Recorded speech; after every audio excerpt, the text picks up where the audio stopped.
Okay, good evening, everybody. So, today we will be presenting the grand round from the Department of Pediatric Surgery with our friends from other departments also. And we would like to present our experience on the management of Wilms tumor over a period of 20 years.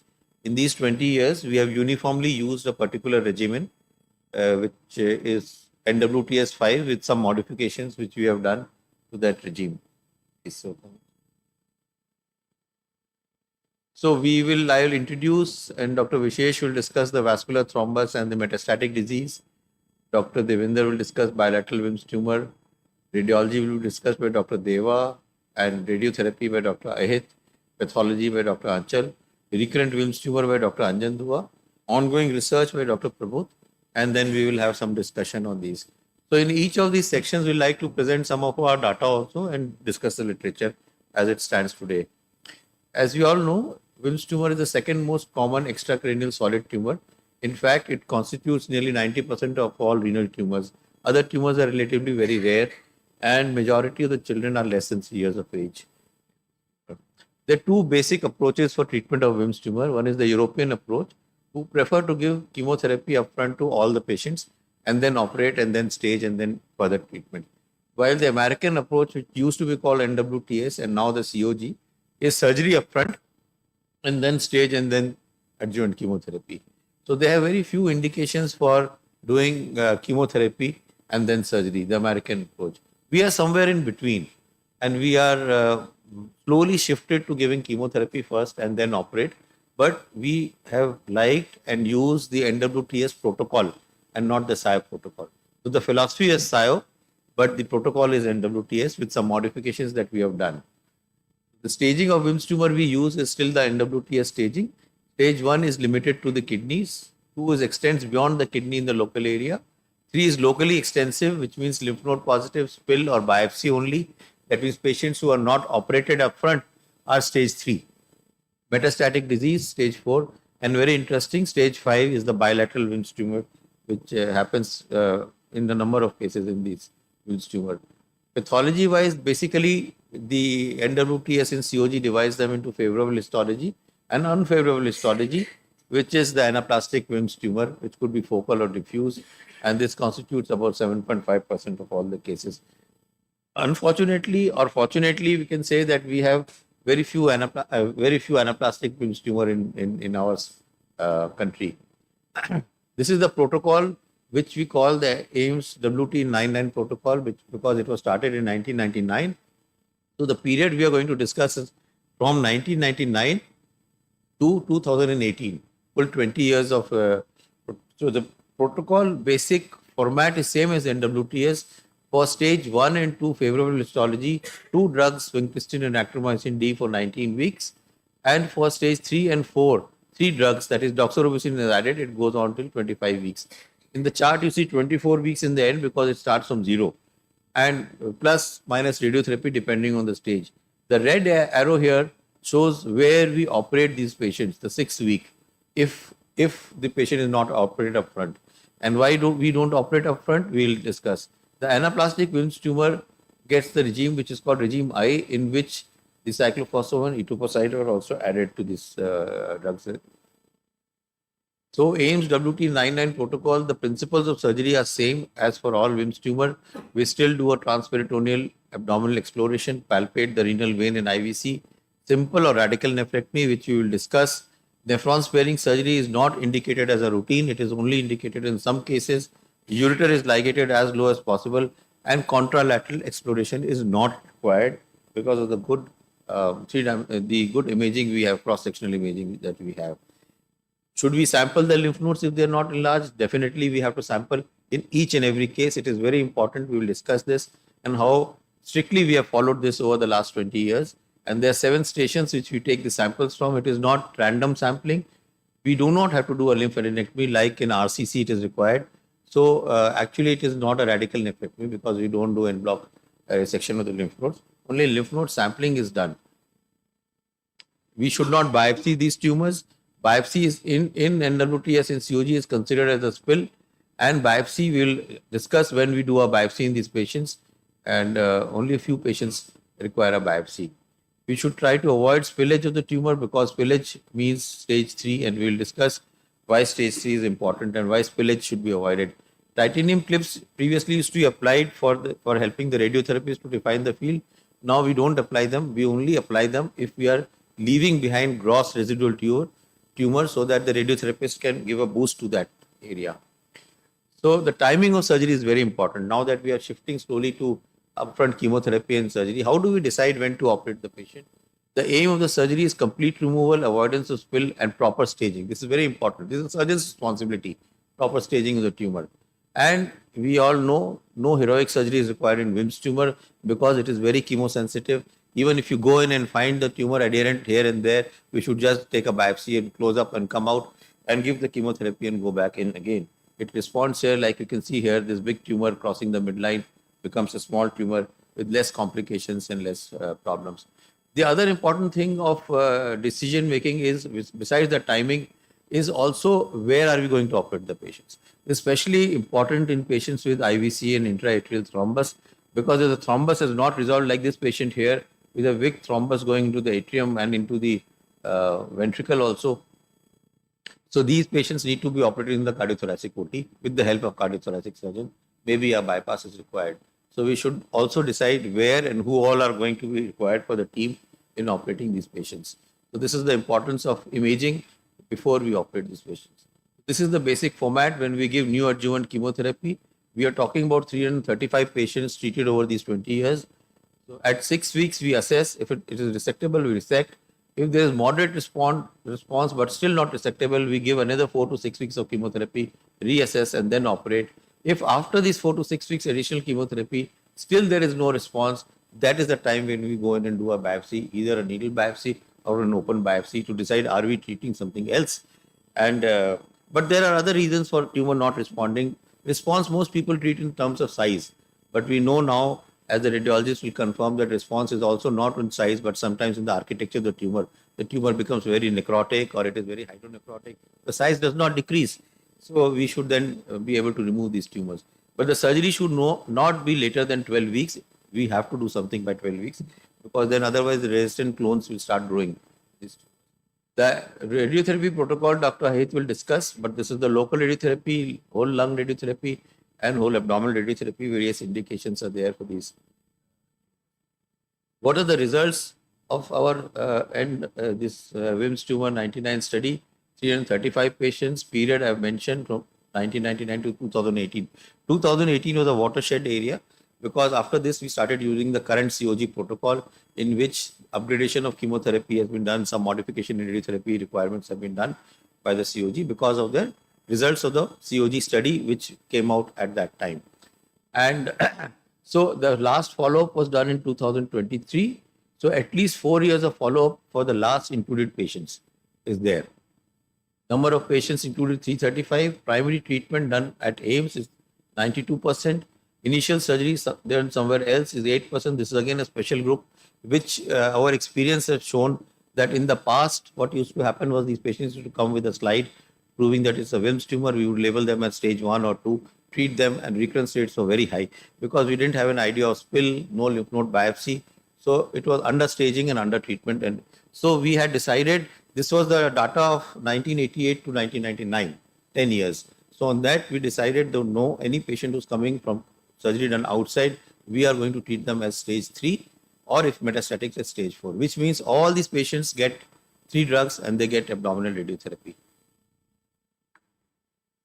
Age distribution, most of the patients is in 1 to 5 years of age, 62%, but we still have about 25% patients who are less than a year old.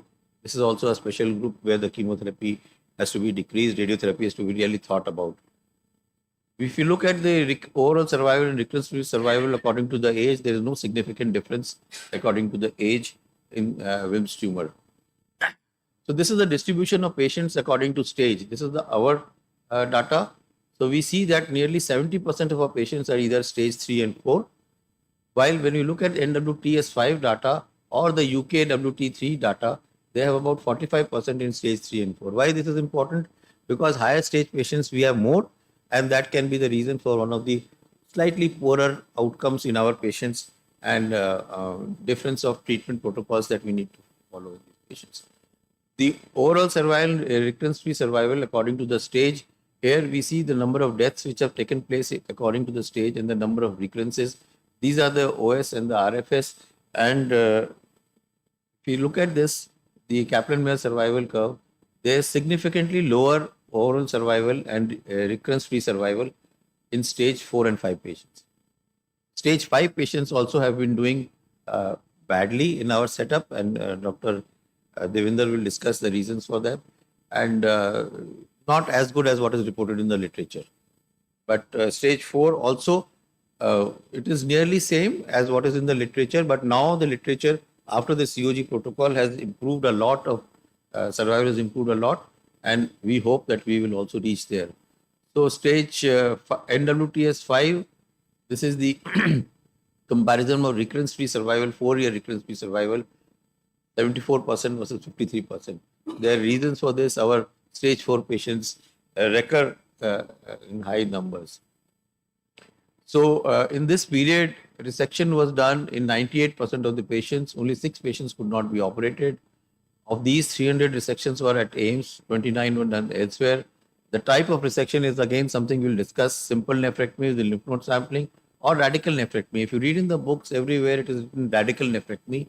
And radical nephrectomy means operating outside the gyrotous fascia and en bloc resection of the lymph node, which actually nobody does.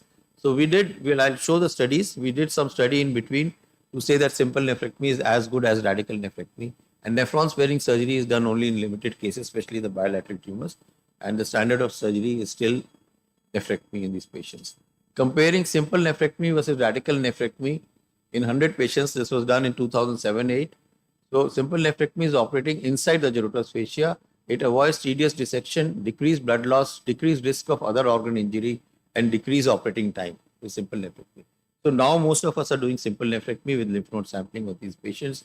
So when we compared simple and radical nephrectomy, there was no significant difference of tumor spill or recurrence rate in these patients, and the overall survival and relapse-free survival also not different in these patients. So we ended up doing simple nephrectomy now for all these patients. Lymph node biopsy, proper lymph node biopsy is very important, and you see that we have done the proper lymph node biopsy systematic way in 91% of these patients. Tumor spill is an important thing. Unfortunately, it is still high. In the SIOP reports, it is now around 5% because of pre-op chemotherapy. In the NWTS and COG report, it is still around 15 to 18%. And there's a reason for this being high in our setup, because we have very large tumors. By giving chemotherapy, they become large tumors, but still they are large, more than 12 centimeters, and the spill in them is still high. And that is why intraoperative spill is high in these patients. Most of our patients have been favorable histology, as I was mentioning to Dr. Achal. We have very few anaplastic tumors in our cohort. Some of these are the other ways. Only one patient has complete necrosis, which in SIOP, there's a large number of patients which are very favorable histology, which they don't give any further chemotherapy. 97% of our patients received chemotherapy, both neoadjuvant or adjuvant. Only 11% who did not require chemotherapy. Towards the end of the study, we started using this less than 2 years, less than 550 gram favorable histology not to give chemotherapy to these patients. Now this is very standard protocol. Neoadjuvant chemotherapy, which means upfront chemotherapy, to 62% of these patients.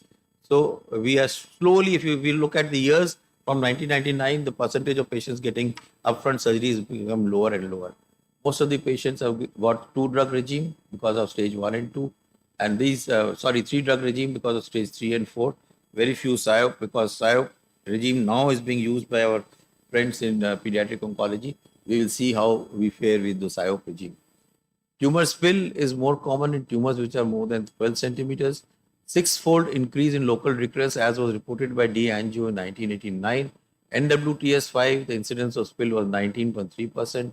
Our incidence is, following this protocol, is 16%, probably because we are using more of neoadjuvant chemotherapy.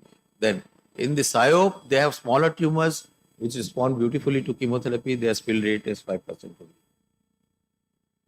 But fortunately for us, right from the beginning, from 1999, we have decided to treat all spills as diffuse spills and give them 3 drugs of chemotherapy and give them radiotherapy, whole abdominal radiotherapy. So our the survival, the recurrence-free survival, and the overall survival for patients who had spill and who did not have spill in this study of 100 patients, which was in 2008 or 9, was no different.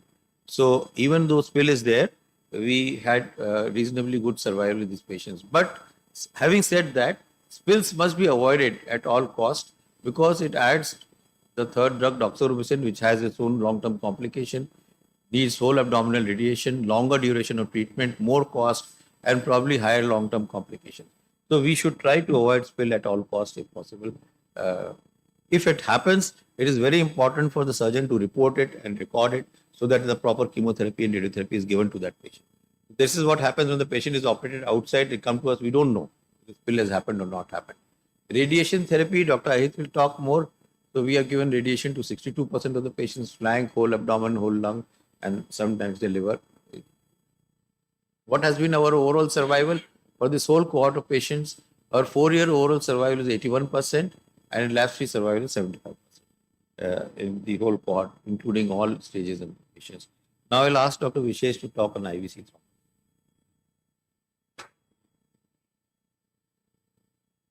Thank you, sir. So I'll be talking about IVC thrombus in patient of Wilms tumor. So Wilms tumor is a most common cause for tumor thrombus in the IVC in children, and the incidence is roughly 4 to 10%, which is quite similar to what in adult surgeons they see in RCC.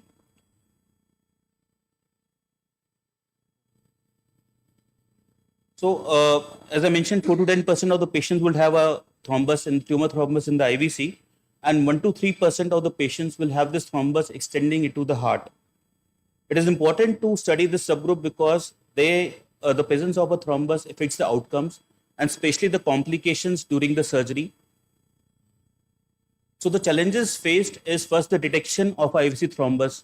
We deal with very large tumors which often displace and compress the IVC.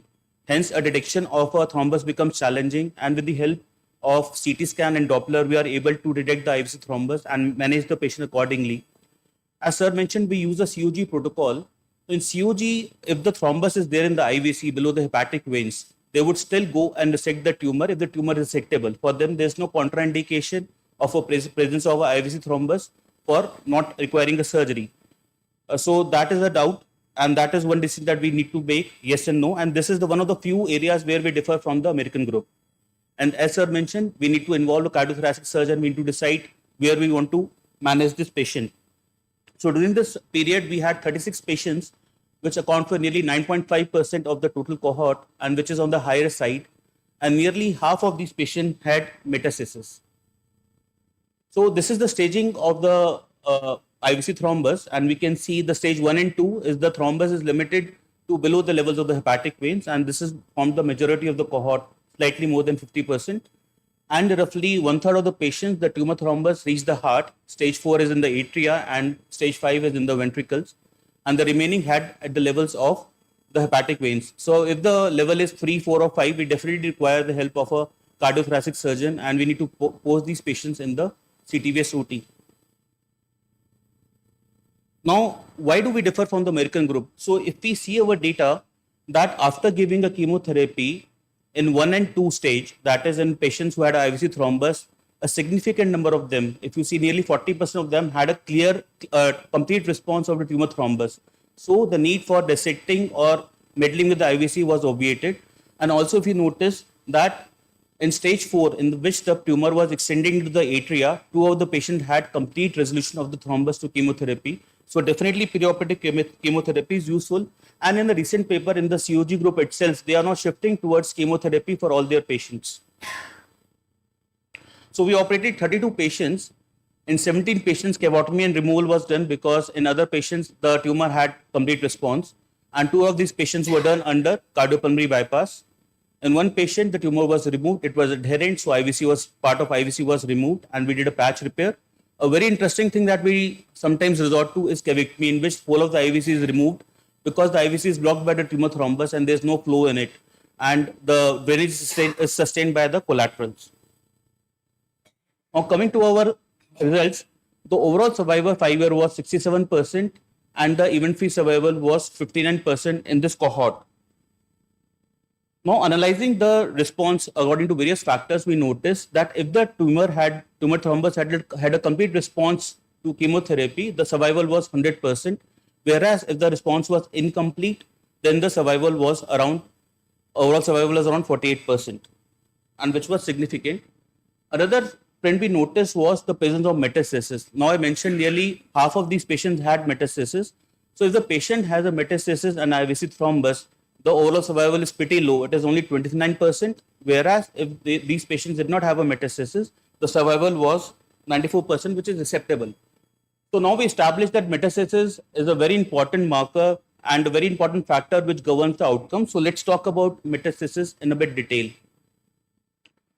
So, I'll talk about a smaller cohort that we studied. It was only during this 12 years period, 219 patients, and 36 patients had metastasis, which accounts for 16.4% of these patients, which is quite similar to studies seen in the West. The location of the mets was only in the lung in 75% of the patients. In other patients, the liver was involved either exclusively or along with the lungs. This is a bit different because in most of the studies, the liver involvement accounts for 12.5% of the cohort of patients of metastasis, whereas in our study it was 25%, which is really the double. The patients were managed as per NWTS protocol, in which we give upfront 3-drug treatment, and we are very aggressive with radiotherapy. We give pulmonary and local RT to all these patients that we spoke about, and even after that, you will see our results are not very encouraging in this group.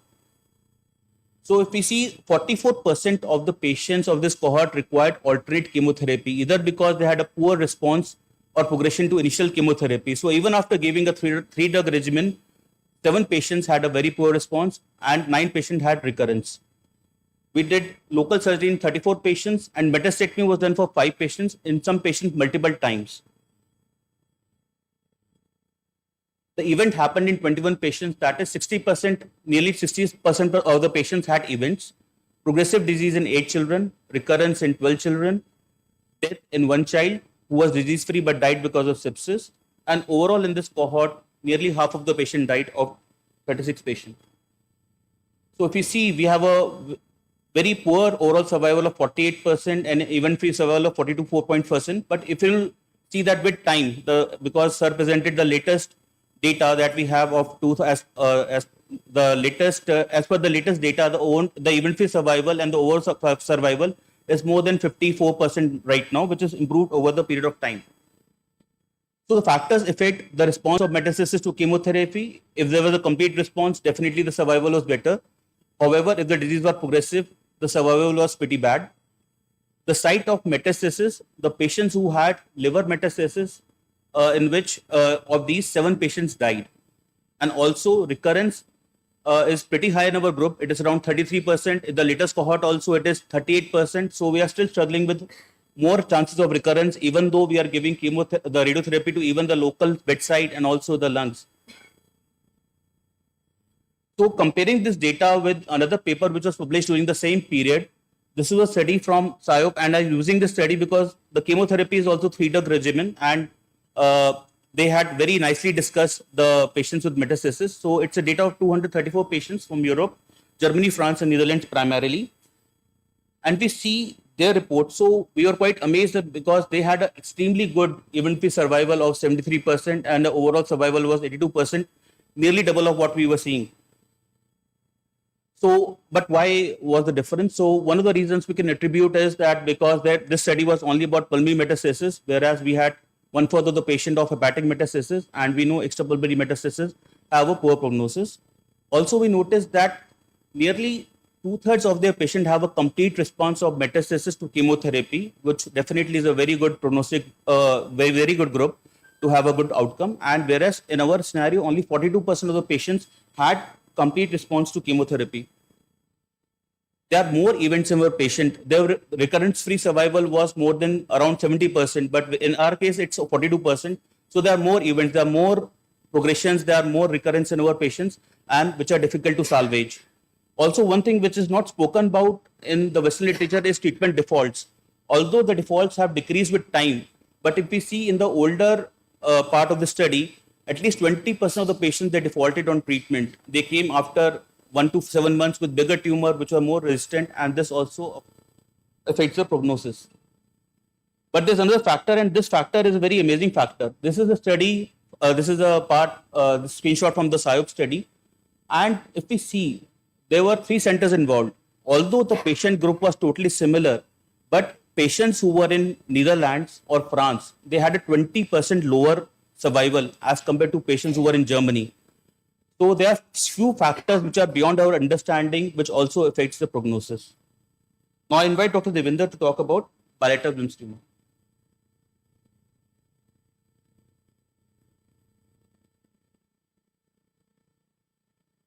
Thank you, Sandeep sir and Vishesh. I will discuss the bilateral Wilms tumor. 7% of our patients falls into this group. This is in accordance with the NWTS 5, in which around 7% cases have bilateral Wilms tumor, synchronous bilateral Wilms tumor, and less than 1% of the cases have the metachronous bilateral tumor. Total 22 patient out of 22 patient. Surgery has been done on 38 units, which 19 patients, and nephron sparing surgery in form of tumorectomy in 22 patients and partial nephrectomy in 9 patients.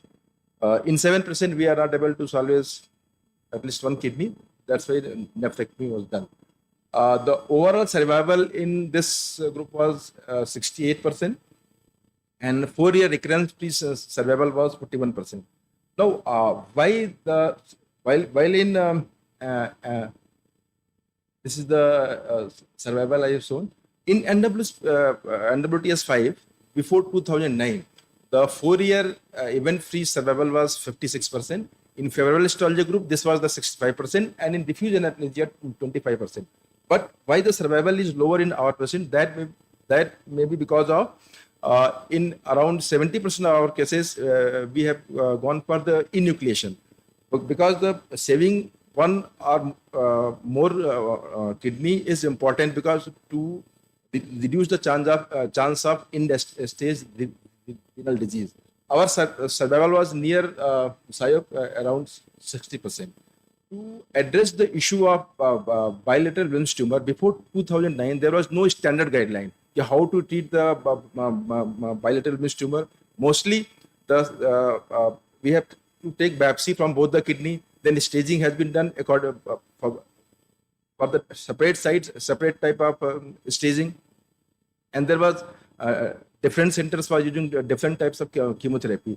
To address the issue of bilateral Wilms tumor, in 2009, the Children Oncology Group started a trial with the name of AIIMS 0534, and for the inclusion of bilateral Wilms tumor, tumor with the perilobar nephrogenic rest, and in cases of unilateral Wilms tumor, where chances of having bilateral tumor is more, with the aim to improve the event-free survival to 73%, at least in 50% of the cases, bilateral nephron sparing surgery may be done, and 75% of the patient should be operated at least 12 weeks after the chemotherapy.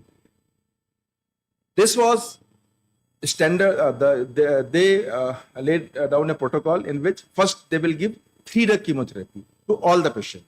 They will assess the response based on the modified RECIST criteria 1.10, and depending upon the condition, if there is complete response, partial response, or progressive disease, then accordingly they will plan. If there is complete response, they will go for the nephron sparing surgery. If not, then they will go for the biopsy, and depend upon the biopsy result, they will choose the chemotherapy. Now, here how this differ from the previous other stages COG pathology. In COG pathology, they use the favorable histology, unfavorable histology. While in this bilateral Wilms tumor protocol, they will use the pathology used in SIOP criteria. Means there is the low risk, intermediate risk, and high risk. According to that, they will treat the patient. So this is modification in this protocol. Even with the induction of this protocol since 2009, they were able to perform bilateral nephron sparing surgery only in 35% of cases. Means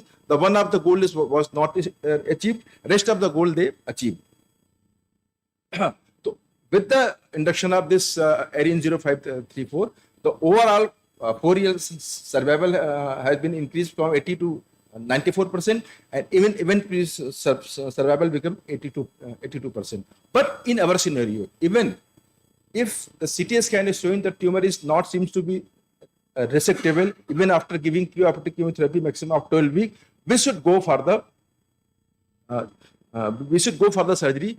Most of the cases we can at least we can remove the tumor. A few part of the kidney may be salvaged, because in our scenario, renal failure is not acceptable. Very difficult to treat the end-stage renal disease, and overall renal transplantation is not feasible. This is in the line with the St. Jude test strategy, in which they also said whether based on the radiology, whether tumor is resectable or not, go for the surgery. You will be able to find out some kidney.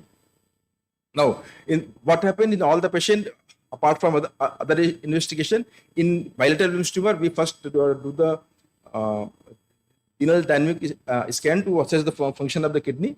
We can see now in this we can see that the left lower pole of the tumor has been resected, and in the final, both right upper pole, enucleation, left partial nephrectomy, and function is 60% and 40%. Now, the surgical principle for this bilateral Wilms tumor is strictly you should have a vascular control. You have to mobilize the kidney, take out outside the wound, and then preferably we avoid the renal ischemia. Tumor should be completely resected with the maintenance of proper hemostasis. But with preference is one tumor, one time. Simultaneously, both the kidneys should not be operated. We can do either partial nephrectomy or enucleation. Partial nephrectomy now classified as nephron sparing A in SIOP criteria. For the polar tumor, we can go for the horizontal resection, and for the tumor when the localized tumor in the central or towards the hilum, the Fuchs developed from the Germany, he developed a longitudinal incision. With this longitudinal incision, we can preserve both the upper pole and lower pole, and kidney function may be preserved. But in our scenario, even if partial nephrectomy is not possible, the enucleation had advantage that this can be done at any location of the tumor with minimal blood loss, and in most of the cases, the vascular control is not required. But there is increased chance of recurrence, and this enucleation is very much useful for the large tumor and the centrilocal tumor, for the complex bilateral tumor. Now, based on this AIIMS 053 protocol, the improved survival was there because of proper chemotherapy, radiotherapy, assessment, timed assessment, timed surgery, and initially all the patient was treated with 3-drug regimen. Thank you. I would like to invite Dr. Deva for the radiology.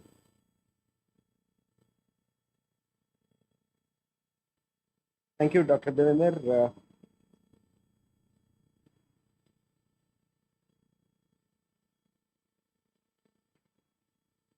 All right. So, Wilms tumor is one of the most common tumor in the childhood, and the propensity for venous invasion is there in this kind of tumors, and it generally metastasizes to lung, liver, and nodes.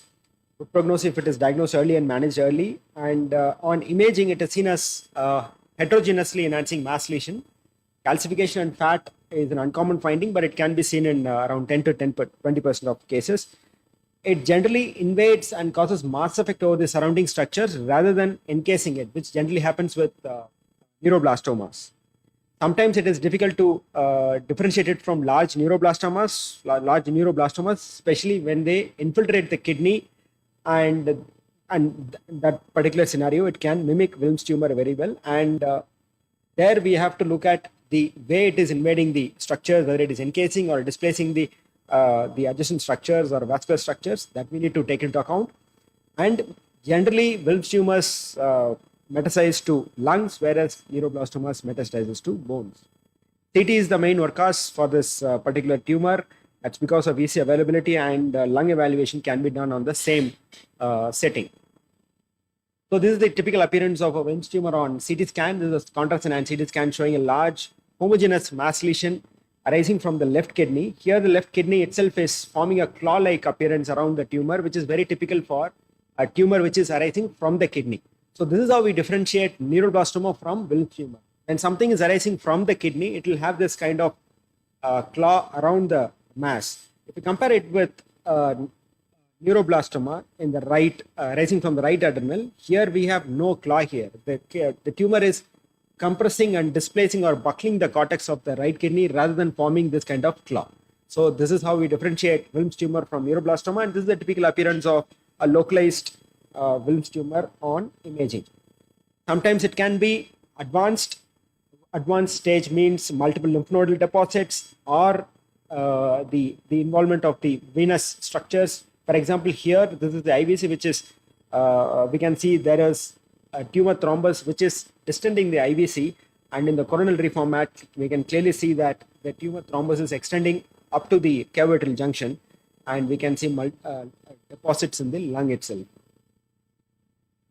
And sometimes even Wilms tumor thrombus can embolize into the pulmonary circulation. For example, another tumor here which is crossing the left renal vein. This is the tumor thrombus crossing the left renal vein, reaching the IVC, and we can see multiple filling defects in the pulmonary arteries, which is such of tumor thrombus embolizing into the pulmonary circulation.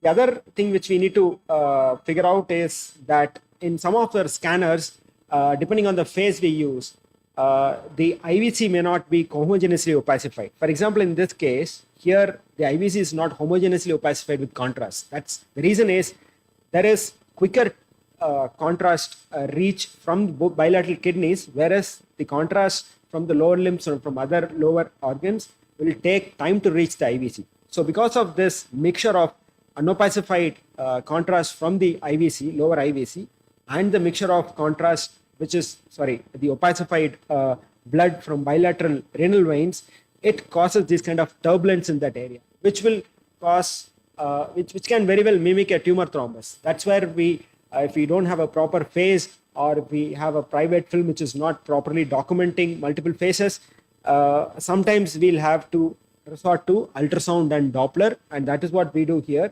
If there is any doubt on CT, we have to resort to ultrasound. Here, this is the IVC, and this is the thrombus which is clearly occupying the inferior vena cava. We can also use Doppler if there is any doubt regarding the flow. The other thing is multifocal Wilms tumor. This is a typical example of multiple masses, separate masses arising from bilateral kidneys. All these things are arising from the renal parenchyma, such of multifocal Wilms tumor. The key here is the surgeon is interested in nephron sparing surgery, and that's the reason we have to give the information on which part of the parenchyma the tumor is arising from. Is there any way we can spare the hilum or part of the kidney so that they can spare the kidney? Some unusual imaging features, presence of macroscopic fat or presence of calcifications can occur time to time, and it can be seen on tumor patients. And as Dr. Sandeep Agarwal told that these tumors not only show change in the size, sometimes they show change in the way they enhance after chemotherapy. So this is a particular tumor which was homogeneous in the pre-chemotherapy phase, and after chemotherapy it becomes almost necrotic. So one is the size difference, which is in comparison to the pre-chemo scan. Other thing is the morphology and the enhancement of the tumor itself, which can also be an indicator that whether the tumor is responding to therapy or not. And this is post-op scan of the same patient. Here we can see that there are some block-like soft tissue which is there in the area of the left kidney. Here the left kidney is absent because it is a post-op situation, and we can see this kind of plaque-like soft tissue, not so enhancing, it is hypo-enhancing. This is very typical for a post-op change. This is not a recurrence or anything which is there, it is nothing but a post-op change. Sometimes we do see a recurrence after the surgery. This is one such patient where there was, this patient underwent right nephrectomy, and this is the lymph node, the recurrence, which is there in the iotocaval location. This is the IVC, and this is the aorta, and this is the lymph node which is enlarged here, so show of recurrence in the lymph node after surgery. So, in short, the take-home message is imaging is the key in the detection of the tumor, characterizing it, whether it is neuroblastoma or Wilms tumor, or you can differentiate it from other tumors arising from the kidney, and staging also the response evaluation after chemotherapy, and we can follow up for the patient after the surgery to look for any recurrence or anything in the follow-up period. Thank you so much. I'll call upon Dr. Ahit to talk about the radiotherapy, role of radiotherapy in Wilms tumor.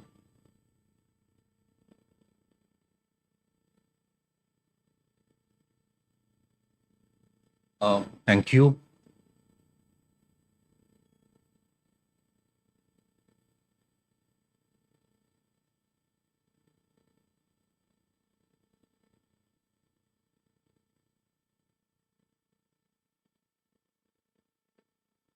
So, radiation therapy has got a distinct role in patients with stage 3, stage 4 favorable histology Wilms tumor, either in standard risk or in higher risk, and all patients with anaplastic Wilms tumor and CCSK and RTK as well. So these are the nuances of radiotherapy time dose fractionation schedule in patients with Wilms tumor. We should just understand the common things. The dosage of flank RT is 10.8 grays in 6 fractions over 6 walking days. The same for whole abdominal RT is 10.5 grays in 7 fractions. And for whole lung radiation or lung bath is 12 grays in 8 fractions as per the protocol. It's notable that when we move to larger volumes like whole abdominal RT or whole lung radiation, we decrease the dose per fraction from 1.8 to 1.5 gray per day to make it more tolerable. So this is how we accomplish flank radiation in appropriate patients. We target the tumor bed as well as the renal bed, and we take one vertebra extracranially as well as caudally. And this is the radiation portal for whole abdominal radiation. Patients with preoperative tumor rupture, intraoperative tumor spillage, diffuse peritoneal implants, and malignant ascites, they are candidate for this kind of radiation therapy. The upper border is kept 1 centimeter above the hemidiaphragm, and the lower border is kept at the lower border of the obturator foramen, and we shield bilateral femoral heads and the acetabulum. This is how we do whole lung radiation, and we encompass the lungs in entirety, starting from the apices to the costophrenic recess, and we shield bilateral humeri and the shoulder joints. So gradually, there has been an evolution from conventional to conformal radiation therapy. And this is how we do the same. We fuse the planning CT scan with the pre-chemotherapy images, preferably the MRI. And this is how we delineate the virtual GTV, to which we give 1 centimeter anatomically constrained expansion to generate the CTV and 1 centimeter isotropic expansion to form the PTV. Needless to say that we also have to delineate the various critical organs at risk. For example, the contralateral kidney, the liver, the bowel, heart, so on and so forth. And radiation therapy is usually accomplished by one anterior and one posterior beam, conformal beams using 3D conformal RT technique. So just to give a flavor of conformal radiation therapy, I'll just show 2 patients where we have done the same. This 7-year-old male patient, right-sided Wilms tumor, favorable histology with bilateral lung metastasis, stage 4, and intraoperative tumor spillage. So from the radiotherapy point of view, the patient was planned for whole abdominal radiation, 10.5 grays in 7 fractions, and lung bath, 12 grays in 8 fractions. This is how we did the whole abdominal radiation using contralateral kidney sparing, full arc, volumetric modulated arc therapy, and we spared the contralateral kidney from the high dose bath. This is how it unfolds on eggshell, coronal, and sagittal sections, and these are the DVH curves pertaining to target volumes and the critical organs at risk. And this is how we went ahead with cardiac sparing, whole lung radiation, again using a full arc VMAT technique, and we can see the heart being spared from the high dose bath. This is how it unfolds on eggshell, coronal, and sagittal sections and the corresponding DVH curves. And I'll just show you the select dose statistics. So when we're giving 10.5 grays in 7 fractions to whole abdomen, the dose to the contralateral kidney was kept at 7.63 gray. Another patient, 11 months old male patient, left-sided favorable histology Wilms tumor, post left radical nephrectomy. He also underwent resection of the involved colon and left hemidiaphragm. Unfortunately, he also had intraoperative local tumor spillage, so had to be planned for whole abdominal radiation, 10.5 Gray and 7 fractions under general anesthesia. So when we first took the child for conventional RT technique, we can see that roughly 2/3 of the heart was sagging in the radiation portal due to left-sided phrenic nerve palsy. This would lead to a significantly high collateral dose of radiation and is unacceptable. So we went ahead with conformal radiation therapy. This is cardiac sparing, full arc volumetric modulated radiotherapy. And we can see that we are accepting some underdosage of the PTV overlapping with the heart for optimal cardiac sparing. So this unfolds better on this section. So you can see how cardiac sparing is being achieved. So when we're again going for 10.5 Gray and 7 fraction, the dose to the heart was kept below 5 Gray. So at a very short notice, we did a departmental audit. I would like to thank my residents for that. This is from 2015 January to 2024 February. 208 patients with renal tumors were registered in our department. The number of patients who received radiation therapy were 180. 151 patients with Wilms tumor, 27 with CCSK, 1 with rhabdoid tumor of kidney, and 1 with anaplastic sarcoma of the kidney. The radiation volumes most commonly encompass the flank in 132 patients, whole abdomen in 38 patients, whole lung alone in 7 patients, a combo of flank RT and whole lung radiation in 23 patients, a combination of whole abdominal radiation and whole lung radiation in 12 patients, and RT to liver and bone mets in 3 and 2 patients respectively. It's notable that 3 patients underwent re-radiation because of recurrent Wilms tumor, and all patients under 3 years, they received general anesthesia to facilitate immobilization for radiotherapy. And in select patients in 3 to 5 years age group, we also use general anesthesia. With this, I'd like to conclude. Thank you very much for your kind attention, and I would like to call the next speaker.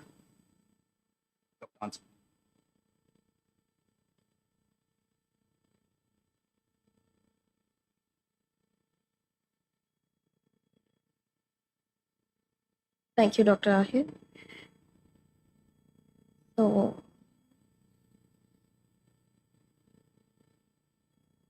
So the pathologist doesn't really have a role in diagnosing Wilms tumors because, as Dr. Agarwala told us, they're not biopsied in most cases. The importance of the pathologist is more in the reporting of the excised specimen once a nephrectomy or nephron sparing surgery has been done. And this is quite complicated because we have two treatment protocols, one the COG and the SIOP, and both of these have different histological risk classifications which have to be followed when reporting the pathology of these tumors. So according to the COG, you have favorable histology when you don't have any evidence of anaplasia, and you have unfavorable histology, which is when there's diffuse anaplasia, whereas in SIOP, you have low risk, intermediate risk, and high risk categories. Most of our cases that we report fall into the intermediate risk category, which includes various subtypes which are epithelial, stromal, mixed, or regressive types. The completely necrotic nephroblastoma, as already mentioned, is extremely rare. And diffuse anaplasia also we see in a very low percentage of cases, while blastemal type we do see. Also, we have to mention what how we classify each of these is based on the percentage of the chemotherapy induced changes, the presence of blastema, the presence of epithelial component, and the stromal component. So you can see that in the CIC, in the completely necrotic, you have 100% chemotherapy induced changes. In regressive type, you have more than 66% chemotherapy induced changes, whereas in the rest of the types, you have less than 66% of chemotherapy induced changes and variable percentages of each of the types, which gives rise to this classification. So even the definition of anaplasia, focal anaplasia in particular, is different in both of the systems. In COG, up to 4 foci of focal anaplasia are acceptable, whereas in SIOP, only up to 2 foci of less than 15 millimeters can be considered as focal anaplasia, with the rest going into diffuse anaplasia, which includes any non-localized anaplasia which is not clearly demarcated from non-anaplastic tumor, focal anaplasia which has marked nuclear unrest in the remaining tumor, anaplasia which is present beyond the tumor capsule in intrarenal or extrarenal vessels in the renal sinus, extracapsular sites or metastasis, or if a biopsy has been done and it shows anaplasia, that is also considered as diffuse anaplasia. So all of these parameters are very important to be reported in Wilms tumors resection specimens. And so because it's quite complicated, we looked at the trends in the reporting of Wilms tumor over the years from 2014 to 2023. And we classified the elements to be reported as core and non-core data elements as per the CAP and RCPAT guidelines for reporting. And this work was done by two of our undergraduate third semester students. So as you can see, the number of parameters that were reported has gradually increased from 2014 to 2023, which includes both the core as well as non-core. And we looked at the number of parameters that were reported by specialist pathologists, who are those who have an interest in pediatric pathology as compared to general surgical pathologists. So you can see that the mean number of parameters that was reported by specialists, both for core as the total as well as core, was significantly higher than those reported by a general surgical pathologist, which clearly shows that it's better to have a specialist pathologist doing the reporting of Wilms tumors. Next, I'm just going to talk a little bit about some of our research work in Wilms tumor. And this is on the nanostring assay for 1p16q loss, which is a known poor prognostic factor in Wilms tumor, as well as 1q gain.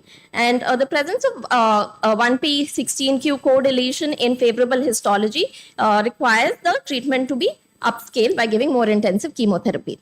We know that formalin fixation is known to result in the degradation of nucleic acids. So all of our surgical specimens are formalin fixed, and the DNA that we extract from these is usually not of sufficient quality and quantity to perform the loss of heterozygosity assays by the recommended method, which is by polyacrylamide gel electrophoresis.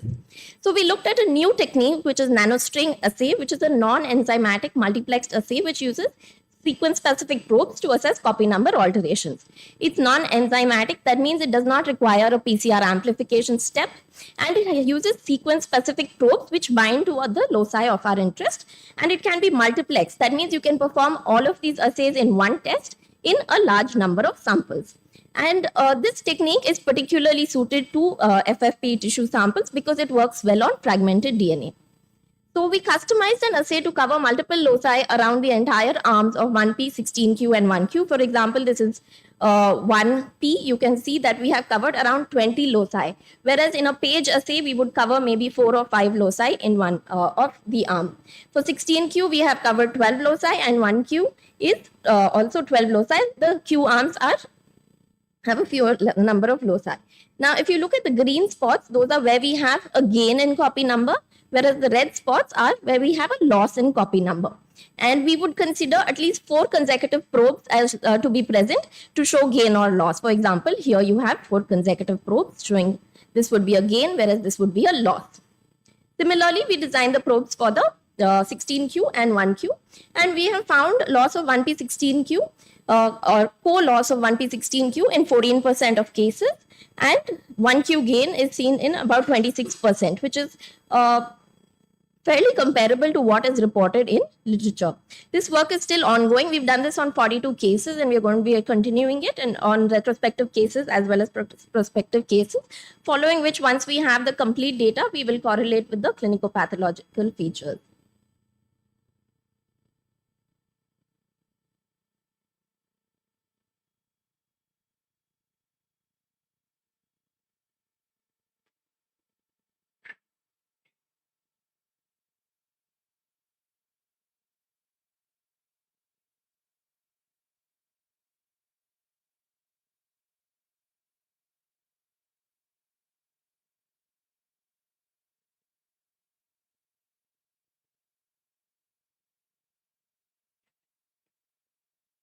So here on, we'll discuss about the research landscape that we have been doing in our department and the institute over the years. So recently, Professor Agarwala sir was invited for MSR oration in our national body, the Indian Association of Pediatric Surgeons. So I've stolen some slides from his presentation. So this is an accumulation of the work that we have done on tumor microenvironment and immune interactions of the cancer cells with the host. Then this is from the department regarding the role of T-regulatory cells and the circulating cytokines. Then this is what we have done regarding the concept of tumorigenesis in Wilms tumor. And this is our experience with the studies based on telomerase in Wilms tumor and the relation of apoptotic genes, gene expression prognosis in Wilms tumor. Dr. Devendra Yadav recently had an extramural project with the ICMR, and he presented his experience with the exosomal long non-coding RNAs in monitoring of Wilms tumor. And then coming to the bioinformatic part, so like we all are aware, there is a big divide between the clinicians and the bioinformatics scientists. So we at the Department of Pediatric Surgery are trying to bridge this gap, and we have taken upon ourselves to do the analytic part on our own. So we submitted a proposal to the ICMR, and this has been accepted and funded also. So it's a multi-centric pan-India study to develop a pediatric solid tumor gene panel for the Indian population. So we are taking centers from different parts of the country, trying to represent as much of the country as possible. Then currently this part is being analyzed. So we had taken sample from Wilms tumor and adjacent normal renal tissue. So there are 5 patients, and we're analyzing the whole genome sequencing data. So I don't have the results yet based on this. Then we also did whole exome sequencing in 10 families. So it was done in a case parent triad. So again, this analysis is in the infancy stage, but we found 3 markers homogeneously across all the 10 patients. The parental data is not here. And then like there were several markers found in 9, 8 and 6 patients. So this marker is interesting because this plays a crucial role in cisplatin resistant tumor growth. So we normally don't give this drug in Wilms tumor, but then it might be playing other roles. And then this is about NQO1, which has been associated with a poor overall survival. So this bioinformatics is also very elementary. We just started doing it, but maybe the next CGI will present these in more detail.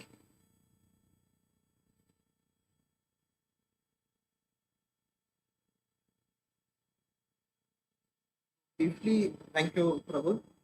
So, because of lack of time, I'll just quickly go through the pattern of recurrent. Okay. The relapses that we had, because that this forms a very important subgroup of patients.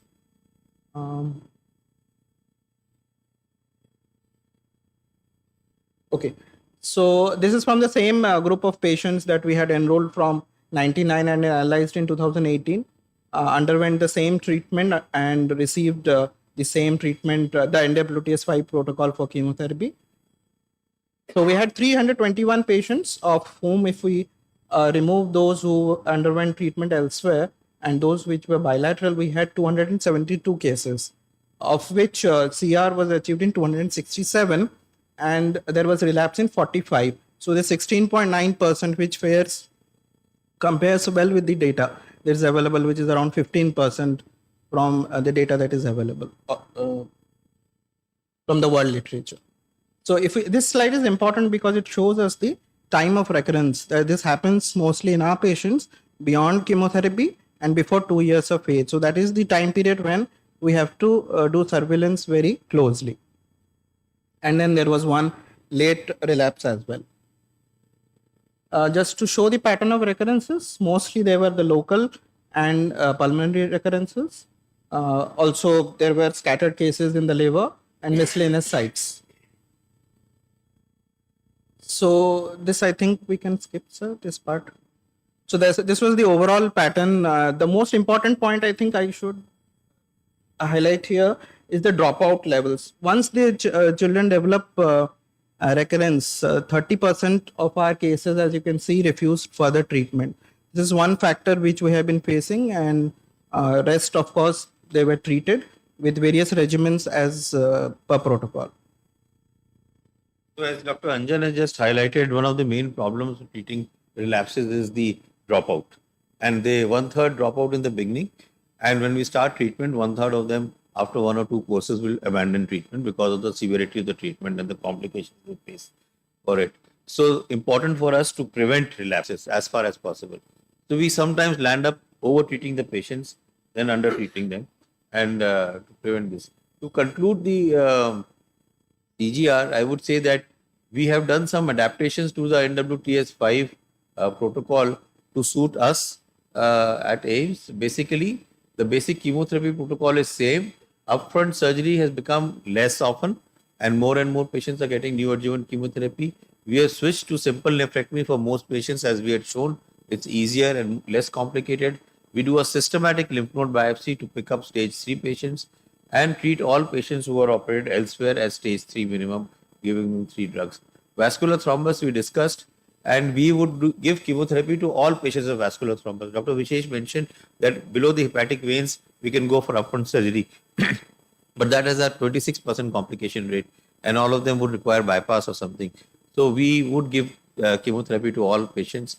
Bilateral Wilms tumor, as far as possible, we try to do NSS on nephron sparing surgery on both sides, because our patients don't accept renal failure and will not go for transplantation.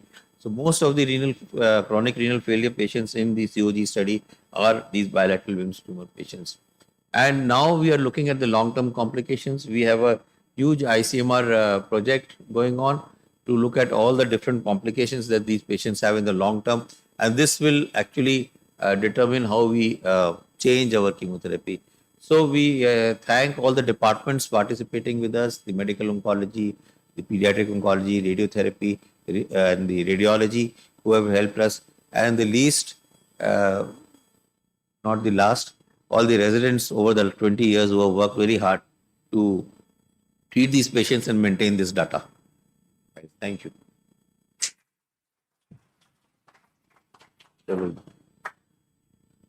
Any questions, anything we can have? From 2018 onwards, lot of Wilms tumor are treated by the pediatric oncology. 5 years.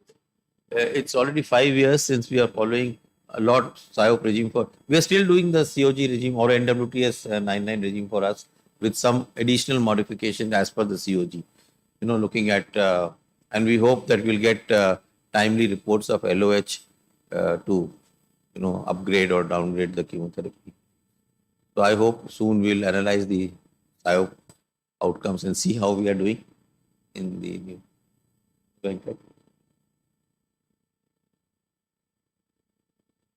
Okay, simple. Yeah, so I think that is a very huge data which has been presented, and it is like almost 20-30 years of data which we have heard. And when I look at this, I get a immediate sense that perhaps the decision to go with a split, do we do NWTS or do we do the COP, and doing neither may not have been the best idea. And I think if you are choosing the COP, I think one can just go ahead and choose it, because we are seeing that the results somehow are not reaching what this COP has reached. So it may be a good option to do that. Secondly, what I feel is that the MDTs for the pediatric surgeons is essential. So the pediatric oncologist come for a systematic MDT every Tuesday at 11 o'clock. That has been running well. And I feel that at least one representative from pediatric surgery can come for this, whoever is not doing surgery on that day, and can be the designated person for doing the MDT with the pathologist and get more timely feedback. Unfortunately, 1P16Q has turned out to be, so we have done it on research mode. We have published, I think some data can be published from the research mode study which was done, along with the nanostring assay which we are trying to do. But it's a technically very difficult and demanding, and therefore has not, we have tried our best, but it has not somehow worked. I would request Anchal, perhaps you can tell something about which is the data which we need to give to the pediatric surgeons and how can we do it to improve the data? Unfortunately, the strong literature is there for the COG with the 1P and 16Q and how they have modified, and they have now 10 years of experience with that and really good outcomes for stage 4. Stage 4, I mean, reaching a overall survival of 92% and relapse-free survival of 88% is something we never thought would happen. And so anyway, right now it's a ethical dilemma whether all stage 4 patients should get this advanced form of treatment, which means adding cyclophosphamide and etoposide. Why it is an ethical dilemma? Because it is a drug which has a lot of side effects and long-term side effects. Both cyclophosphamide and etoposide will cause azoospermia. The 3 drugs that we give in Wilms tumor does not cause azoospermia. We will be making all these patients infertile. So it is a big ethical dilemma, and we need to choose. And so we need to. And if you look at the LOH 1P and 16Q, it is only in 5 to 7% of the patients. So to give 100% of these patients who are stage 4 as higher chemotherapy and make them infertile is not justified. So we will lose by undertreating some patients, but that is also looking at more markers and more, the age is now for personalized treatment. So each patient is kind of, by molecular studies and by genetic studies, we should be in near future able to say keep this patient and have less complications. And there are definitely a lot of complications in the long term. If you look at under the microscope and with the lens, generally सब ठीक है चलता है, but there are complications. Thank you.